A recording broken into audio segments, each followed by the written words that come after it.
बोला स्टुडंट, आज आपण पाहणार आहोत सम ऑफ ऑड नंबर. जर तुम्हाला ऑड नंबरची काय दिली आहे, सिरीज दिलेली असेल आणि जर त्याची जर तुम्हाला ऍडिशन काढायची असेल तर ते कशा प्रकारे करायचं ते पाहणार आपण आजच्या व्हिडिओमध्ये. खूपदा आपल्याला सिरीज दिलेली असते, लहानशी सिरीज असेल तर आपण त्या ऑड नंबरची ऍडिशन करू शकतो. पण आपल्याला एक्झाम मध्ये जर खूप मोठी सिरीज दिली असेल तर त्याची ऍडिशन करायला आपल्याला वेळ राहत नाही. तर त्यासाठी काय करणार आपण, एक सोपी पद्धत पाहणार आहोत. आता या ठिकाणी तुम्ही पाहू शकता, म्हणजे जेणेकरून तुम्हाला काय त्रास झाला, या ठिकाणी काय करू शकतो आपण. सर्वात पहिले काय करायचं, जे दिलेली सिरीज आहे त्याचे नंबर मोजून द्यायचे. किती आहे, 1 2 3 4.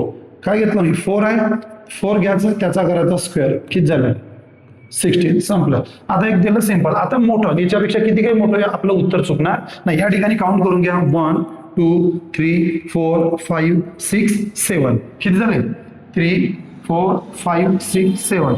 तर मी काय करेल, 7चा स्क्वेअर. तर 7चा स्क्वेअर किती आला, 49. जर तुम्हाला डाऊट असेल तर तुम्ही काउंट करू शकता. क्लिअर. तर अशा पद्धतीने आपण कितीही मोठी सिरीज दिली आणि ते कशाची, ऑड नंबरची, तर आपण इझिली त्याची सम काढू शकतो. आणि अशाच प्रकारच्या जर तुम्हाला कन्सेप्ट क्लिअर करायचे असेल तर तुम्ही माझ्या चॅनलला फॉलो करू शकता. थँक्यू.